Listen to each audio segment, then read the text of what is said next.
go into details because joining me is Mr. Tsepo Mokoena, the chairman and founder of MADA, MADA, and Ntokozo Peters, a grade 10 learner, and Mr. Lawrence Kandeswamy, the MD at SAP Africa, to give us more insight about this great initiative. Gentlemen, a very good morning to each and every one of you. Thank you so much for joining us. Welcome. Good morning. Good morning. All right. Well, let's start with you, Tsepo. Maybe tell us a bit about what inspired such an initiatives. I mean, we're always seeing, as I said on my intro, initiatives that are aimed at the upliftment of the girl child. Well, thanks very much for hosting us this morning. What inspired me was the fact that, you know, after we were liberated, there was too much focus on girls and on women.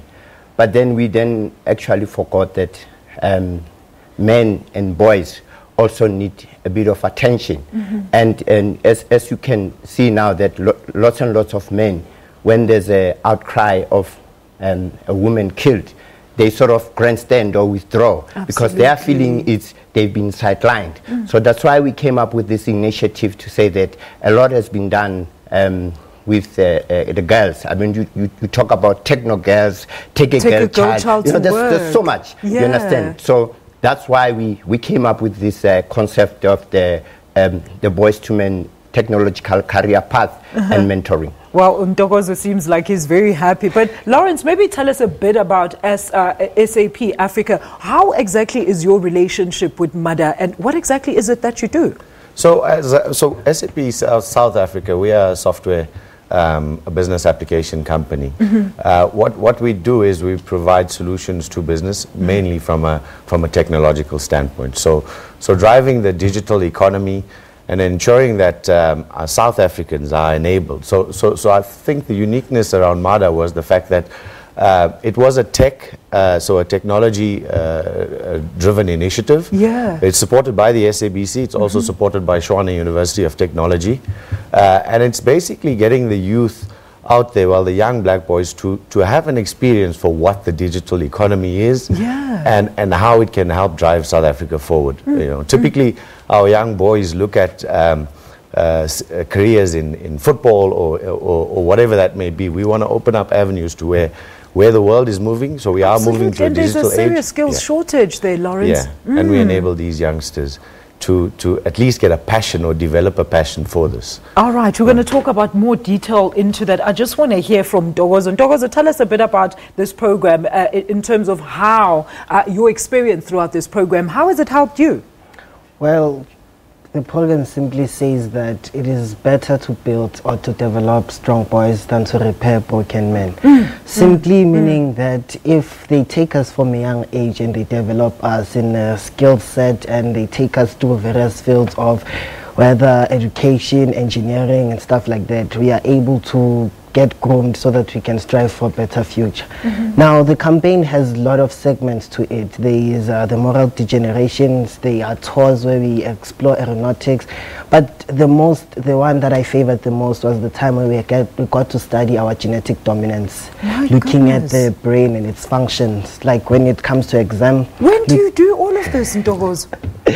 At home, but it helped me a lot with my studying because I was able to understand and fully comprehend how being nervous, or rather how my emotions how my emotions affect the way I study, how my emotions affect the way I get to understand. And what grade are you in, Ntokozo? At the moment I'm in grade 10. My goodness. Tsepo, do tell us a bit more detail about this. We understand this program is aimed particularly at boys that don't have fathers. I mean, tell us more about that. That is so inspiring. Yeah, well, the program is about boys raised without fathers, not necessarily boys that don't have fathers. Yes, you could have a father, but only he's to not find a father that figure. You don't have a father figure. Yes. So this program, we came with this initiative because of then we started realizing that boys raised without fathers, they sometimes lose out somewhere in their lives. So then that's why we came up with this program. But just to take you through, we then take them to different companies, including SAP. Our partner is also Tshwane University of Technology, and we have signed 8 years contract with the boys. Wow. We started them at grade 9. So as you can hear, Ntokozo was part of this program last year. Yeah. So now he's in grade 10. He's actually coming back, and this year we've got 90 boys. Last year we had 45. Wow. Now we've got, so we actually picking up 5 boys from each province. This year there'll be 10. So we introduce them to engineers, we introduce them to technicians, you know, and so that they can interact and understand what is happening in corporate, and they must not just think that, you know, I'm just going to grow up and go out there and work. So they understand everything. And you know, like what Ntokozo said, the highlight is our other partner, which is the Edu Profile. They actually profile boys. Edu Profile is an organization that will be able to tell the boys that you are taking the right career path or not.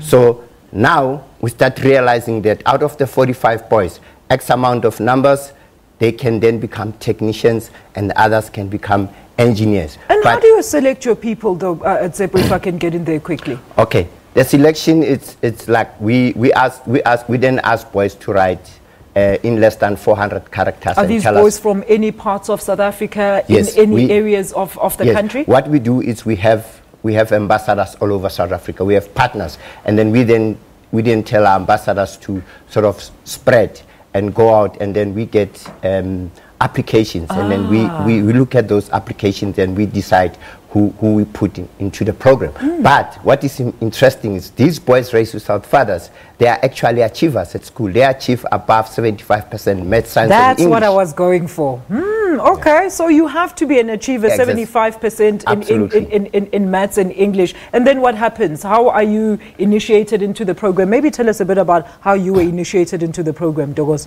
Well, it was very simple. The ambassador which works at the library looked at my report, found out that I had very, very impressive good marks. Yeah. Yes. So I wrote an essay explaining why I would like to be part of the program, my challenges, what I'd like to learn, and yeah, found myself part of the program. Lawrence, let's talk about maybe some of the requirements that, for example, a company like SAP would encourage the boys at such a young age to actually engage in before they make that career decision, particularly when you're in grade 9 and you have to choose your subjects now up until matric. Yeah, so it's opening up the platform so that these boys can exposed exactly. Yeah. So we use what is called a scratch. It's coding from scratch. So it's basically being able to develop or write code with a tool set that was developed by MIT that basically opens up. So it gives the the youth, the boys, the opportunity he to looks then like a young professional, exactly. Lawrence. The opportunity to then just get a feel for what coding is like. Hopefully, develop a hunger for this, and you know. Ultimately, we want the youngsters so that in South Africa we start producing the Larry Pages of this world. Absolutely, and the next Facebook may come from here. But we've got to have the youth looking at this and the want to know that there's a good career opportunity out there in terms of driving a digital agenda, digital economy, and ultimately in technology. Absolutely. Now, Tsepo, I mean, what happens in this phase? I mean, how long does it happen? Over holidays? Is it during school days? I mean, how is the program affected? Okay.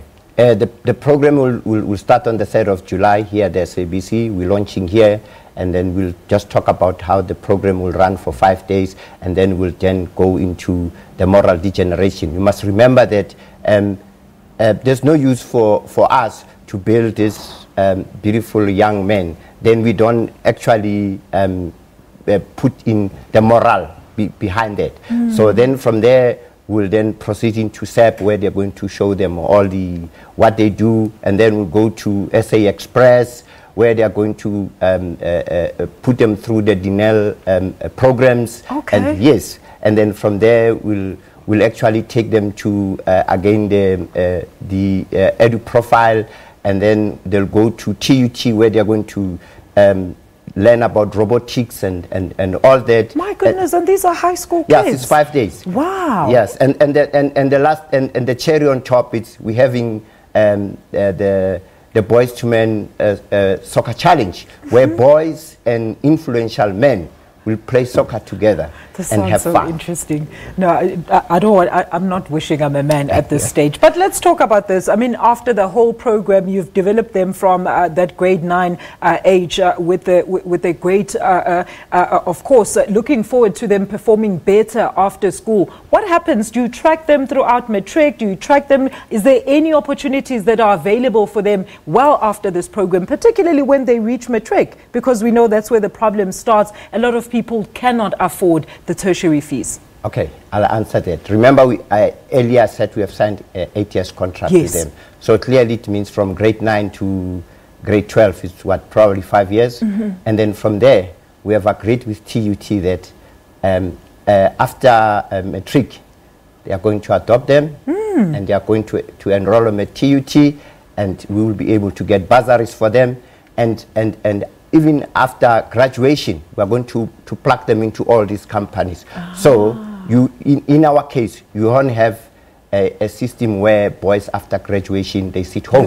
Because they'll be familiar with the companies. Absolutely. And it will be easy to adopt them. Ntokozo, what are you most looking forward to after this program?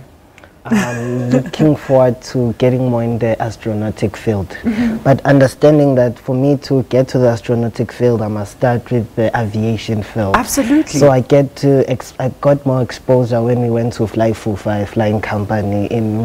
So they taught me a lot about aeronautics, space administration and stuff like that. So pursuing that career will be great. And what do you have to say to other boys that are, you know, in your same position, grew up without their fathers and, you know, basically don't have a hope to say, you know, we're looking forward to a brighter future? What can you tell them? Well, all I can say is that in this world, wherever you come from, whoever you are, whoever your parents may be, it all depends on you at the end of the day. You can make a better life for yourself, because if you can't fly, you have to run. If you can't run, you have to walk. But by all means, you must keep moving forward. My goodness, gentlemen, he is such a wise guy. Lawrence, what do you have to say? No, he's definitely a wise guy. And you could see, I mean, in the selection process that we definitely look for the top students. So Tsepo, is the majority of your group of men just like Ntokozo here? In fact, you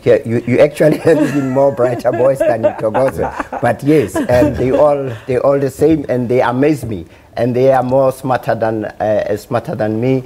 And you know, like you know, it's amazing. I mean, it gives me goosebumps every time I talk to them. In fact, we have created a group chat. Even after the program, we talk. You know, we interact, you know, and so that they can tell us what is their problem, and then we can go back to our sponsors and help when it be. Now, you said this is a national program. Let's talk about details. I know you said you have ambassadors that actually go out in places to look for the potential people to be part of this program. But how can people then apply for themselves, or even invite one of your ambassadors to come and have a look at their boys in some of those disadvantaged areas? We post the information on our website, which is www.mada.org.za. This year we tried the online, which is failed. You must understand, South Africa, they're still a bit slow with the online. Technology. So yes, but we actually changed those ambassadors to also to become mentors. So we'll again inform South Africans on what we are doing from time to time. Are applications for this year still open? It's closed. It's closed. Remember, the boys, we have already selected boys. Okay. We know who the boys are.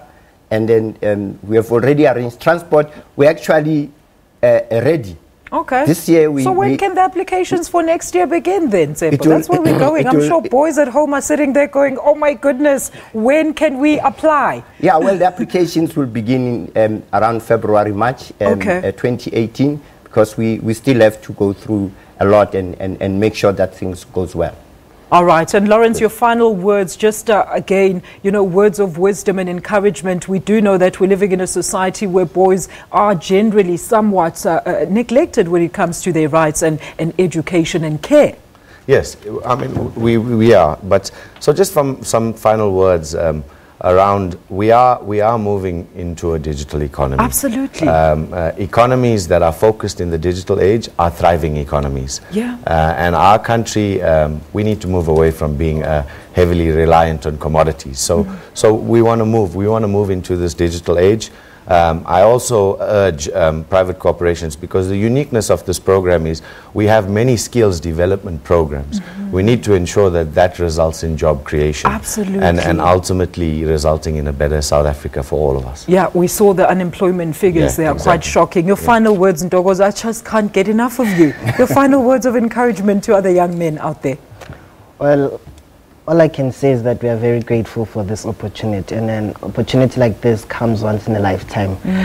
So for those that couldn't be part of this foundation or rather campaign, I could just say to them they should keep on moving forward.